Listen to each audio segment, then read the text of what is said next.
Continuamos agora a leitura do livro Novos Rumos da Medicina, agora no volume 2, escrito por Dr. Inácio Ferreira. Reflexos do passado. Durante a trajetória de nossa vida terrena, devemos pautar os nossos atos dentro dos princípios dignos e das ações nobres, visando ao aperfeiçoamento, preparando assim um futuro de lutas e trabalhos ainda eivado, todavia, de tantos tormentos e desassossegos. O nosso perispírito é o espelho fiel que não só retrata, como também imprime em nosso ego, com caracteres imutáveis, os nossos atos, as nossas ações, fazendo-os ressurgir em contínuas reencarnações, revividos por aqueles que foram vítimas das maldades do nosso egoísmo, das nossas inadvertências. Passam os anos, passam os séculos, mas não passam as imagens dos atos indignos, pois constantemente são iluminados pela chama do ódio, da vingança daqueles que foram atingidos. E com maior intensidade, quando, apesar de preparos prévios no mundo espiritual, nos deixamos dominar pelos mesmos sentimentos passados, aferrados aos desejos, aos sentidos materiais, à vida de organização, à vida biológica, à função vegetativa. E com maior intensidade, quando não somos capazes de olhar com arrependimento sincero para os acontecimentos passados e continuamos a nos deixar arrastar pela agitação da vida presente, esquecidos de apagar com atos nobres e dignos as influências maléficas com que viemos ainda sobrecarregados.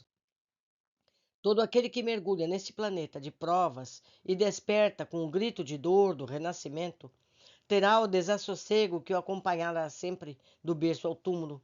Sim, o desassossego, porque é uma fase de agitação pela qual passamos, quando não por nós mesmos, mas pelo nosso semelhante, na dedicação de aliviarmos dores aqui, tormentos acolá, misérias mais adiante, resistindo às tentações, procurando exemplificar em tudo, trazendo sempre presentes os ensinamentos do Mestre. Quando não por nós, mas pelo semelhante, sem medirmos a extensão das estradas, no afã de levarmos o socorro aos que sofrem, mesmo privando-nos do sono e não dando descanso ao corpo fatigado. Quando não por nós, mas pelos nossos semelhantes, pois ninguém tem o direito de parar. Aí está o Espiritismo, o arado da verdade, com o qual precisamos revolver a terra para plantarmos a semente do amor e do perdão. O vendaval dos sofrimentos sopra por toda parte, balançando as suntuosas cortinas dos palácios, perpassando também pelos casebres. Na sua faina de destruição, perpassam as discórdias, as vilanias, as torpezas dos instintos, os sentimentos do orgulho. Enquanto a humanidade marcha nessa caminhada para o desconhecido, para o incógnito, nessa ânsia de busca, saindo de um passado milenar, até encontrar a terra de Canaã, a terra da paz, a terra da promissão. Sim, o desassossego que nos acompanhará sempre do berço ao túmulo, pois mesmo reformados pelo esforço, pelo trabalho digno, ainda precisamos lutar contra a falange daqueles que, alimentando-se dos ódios, sedentos de vingança, indiferentes às tristezas e os lamentos, desencandeiam nesse mesmo ódio, essas mesmas vinganças, quais lavas lançadas pelas crateras dos vulcões. Ainda precisamos lutar para fazermos com que deixem o crepe negro do passado e procurem a luz do porvir. Ainda precisamos socorrer as almas combalidas, vergastadas pelas dores morais. Precisamos proporcionar luz às consciências que se acham nas trevas. Precisamos encher os corações de amor, as consciências de luz. Não temos direito ao descanso e, quais judeus errantes, precisamos prosseguir. Precisamos caminhar orientados pelo Evangelho, estimulados pelos sons das trombetas, portadoras das vozes amigas do além. Só se ouvem gritos, gemidos e lamentos. Por toda parte a miséria e a dor. As criaturas, arrostando as consciências de encarnações passadas, ao levantarem os olhos para o céu à procura de um Deus que ensinam como injusto, hão de ver no espelho do perispírito as imagens dos atos inconvenientes que lhes foram espalhando pela estrada de suas vidas, vidas aqui no plural.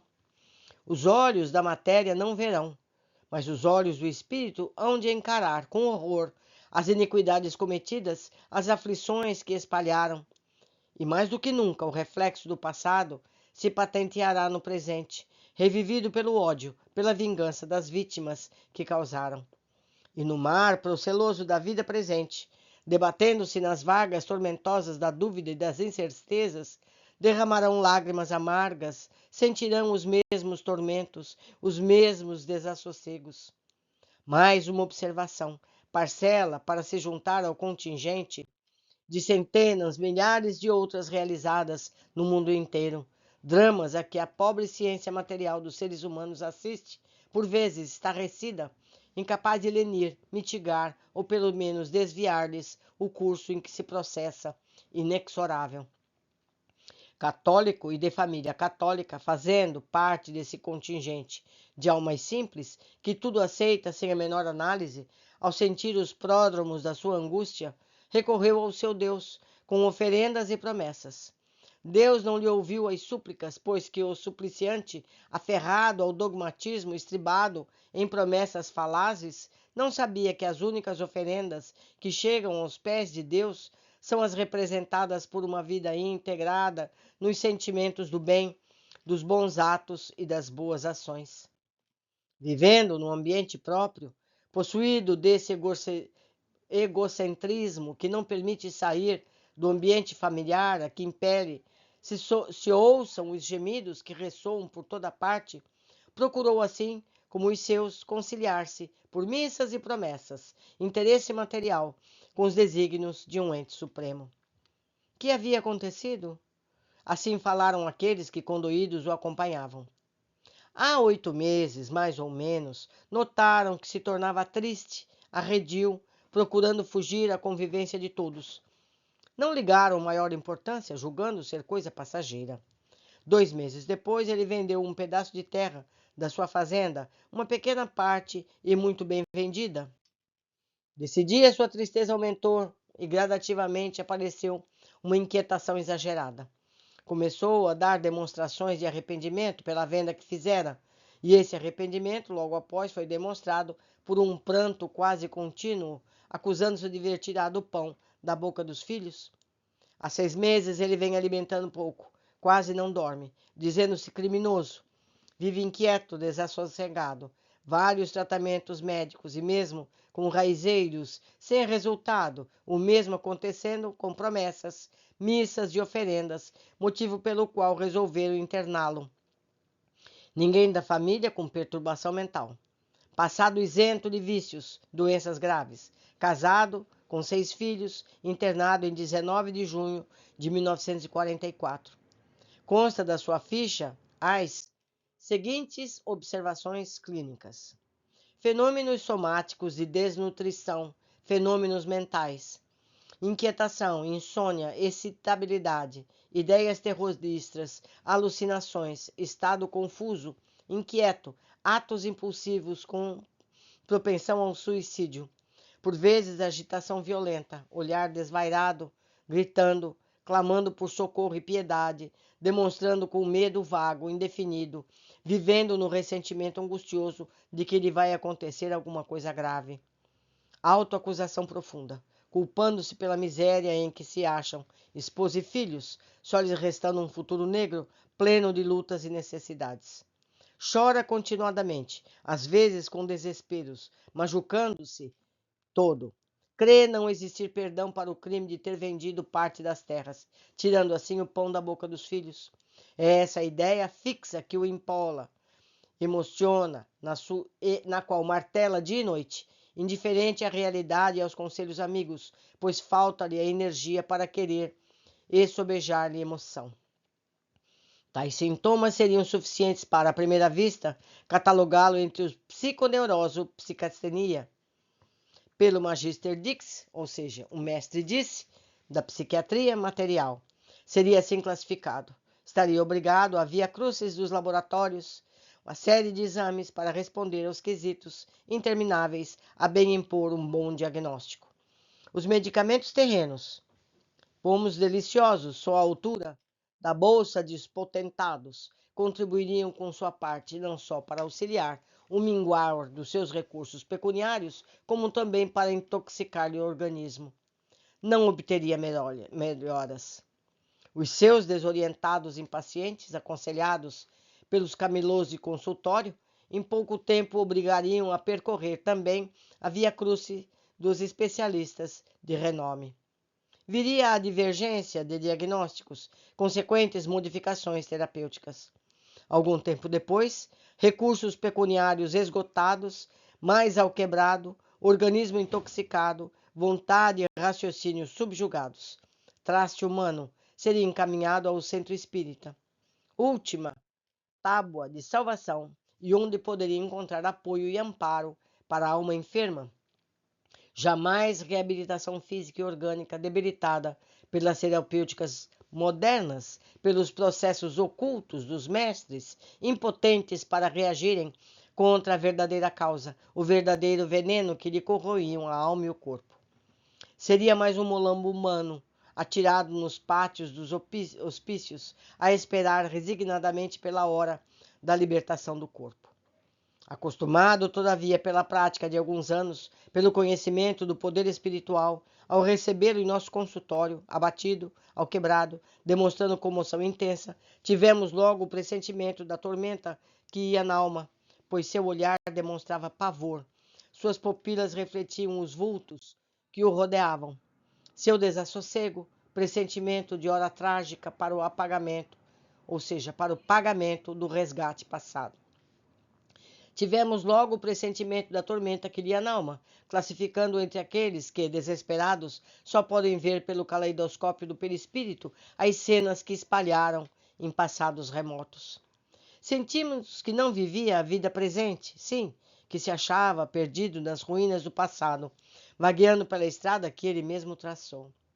Tivemos a presciência de que vagueava com dificuldade, pisando em uma estrada onde as flores das suas margens eram manchas de sangue, a reavivarem a sua lembrança. A brisa que perpassava o desencadear de uma tempestade, o ruído, a alma da floresta, as vozes das vítimas que o insectivavam. E vagueava como cego, tateando na noite escura do desespero, pois só o seu perispírito reacendia dentro de si mesmo a luz bruxuleante que reavivava os quadros horripilantes traçados pelo pincel da sua própria maldade. E ainda uma vez não nos enganamos, por quando, contoídos da sua tortura, tudo fizemos para atrair para nossos trabalhos a entidade ou entidades que sem piedade o afligiam continuadamente, a ponto de a vítima tentar suicídio várias vezes, objetivo que alcançou em 6 de agosto de 1944, isto é, 1 mês e 17 dias após o seu internamento. Arrastado pelo seu psiquismo enfermo, despertado pelos remorsos e pelos temores. Em 7 de agosto de 1944, consequentemente, 1 mês e 18 dias após o seu internamento, um dia após o seu suicídio, conseguimos falar com uma entidade. Deixando transparecer ódio, desventura e sofrimento, foi banhada em lágrimas que assim se referiu, palavras textuais. Odiei muito e continuo odiando. Ódio de morte. Alguém o justiçou ou ele o fez pelas próprias mãos. Vim muitas vezes aqui, onde era sempre rispidamente tratada, o que não contribuiu para modificar a minha mágoa para com ele.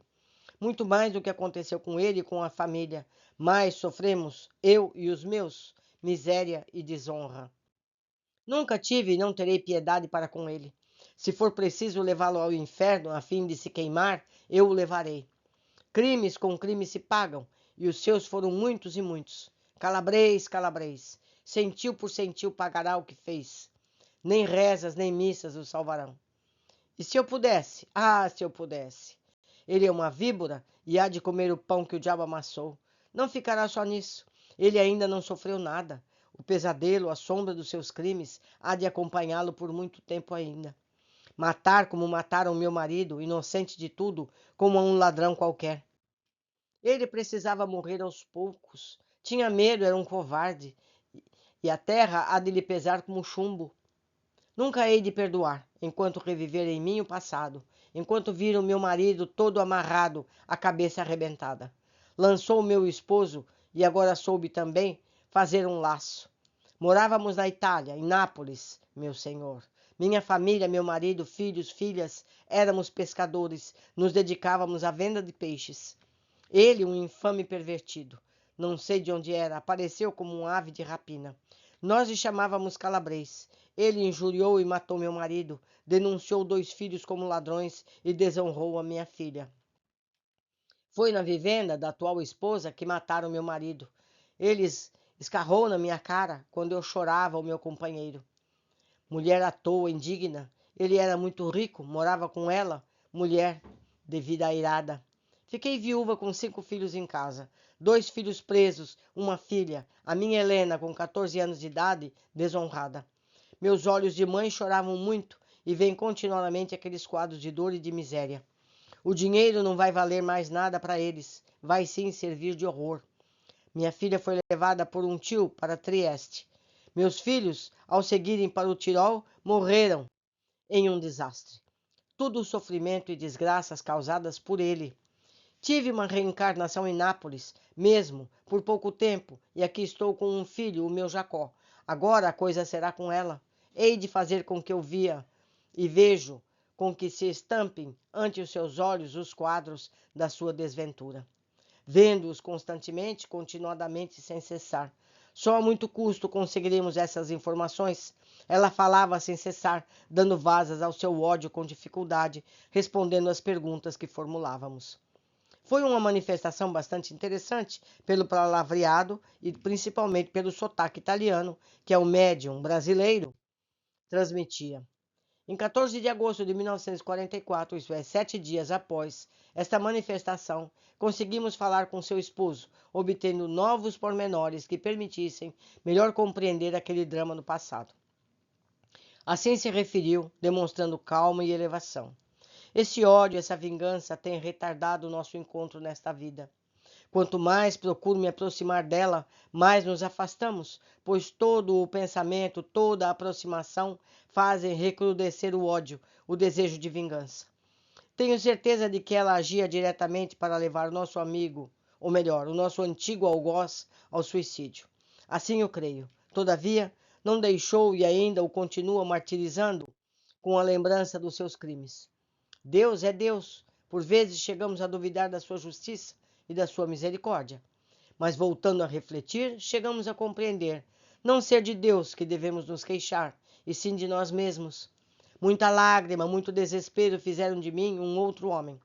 Minha morte se deu em circunstâncias trágicas e covardes.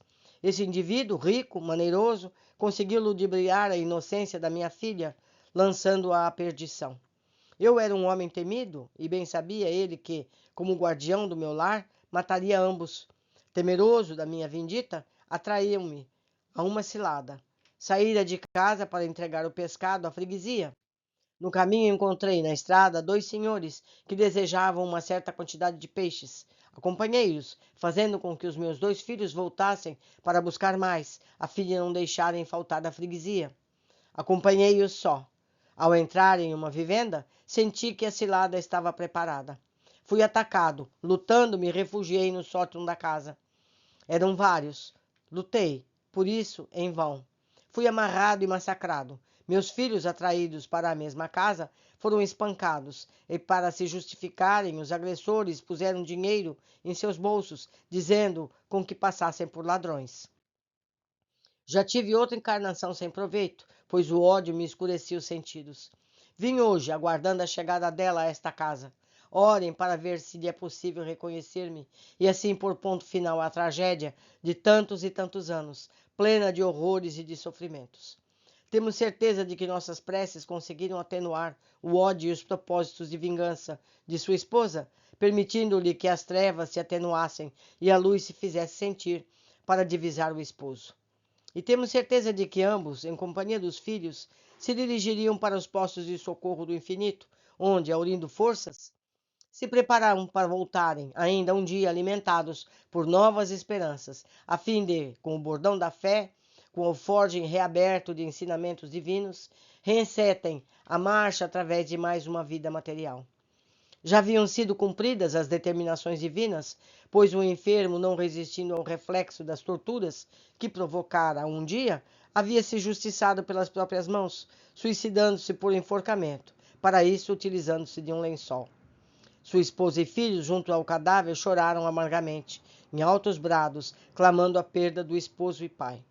E o seu espírito, naturalmente, encaminhou-se para o lar, atraído pelo pensamento daqueles que deixara. E ali, sem ser visto, mas percebido, certamente continua assistindo ao desespero da viúva e à mágoa dos filhos. Junto deles deve chorar amargamente, mas junto deles também deve refletir na grandeza da justiça divina, assistindo em espírito os mesmos tormentos a que em matéria um dia não pôde assistir junto à família daquele a quem assassinou com requintes de perversidade em um passado remoto. Passam os anos, passam os séculos, mas não passam as imagens dos atos indignos, pois constantemente são iluminados pelas chamas do ódio e da vingança daqueles que foram atingidos. E com maior intensidade, quando, apesar de preparos prévios no mundo espiritual, nos deixamos dominar pelos mesmos sentimentos passados, aferrados aos desejos, aos sentidos materiais, à vida de organização, à vida biológica, a função vegetativa. E com maior intensidade, quando não somos capazes de olhar com arrependimento sincero para os acontecimentos passados, continuamos a nos deixar arrastar pela agitação da vida presente, esquecidos de apagar com atos nobres e dignos as influências maléficas com que vimos ainda sobrecarregados. Junto da sua família, assistindo aos seus tormentos e ao seu desespero, terá, assim, a compreensão de que a dor é uma dádiva divina doada às criaturas para o proveito próprio, purificando-se no crisol das desventuras para elevar o espírito às culminâncias da perfeição. Junto deles deve ter chorado amargamente, e quem o sabe, continua chorando ainda, derramando lágrimas, muitas lágrimas, sentindo, todavia, que essas mesmas lágrimas vertidas vão ao infinito para voltarem transformadas em orvalho que vivificará a orfandade, a viuvez e os tormentos, os mesmos tormentos, a mesma viuvez, a mesma orfandade que provocou um dia, impelido pelos sentimentos menos dignos.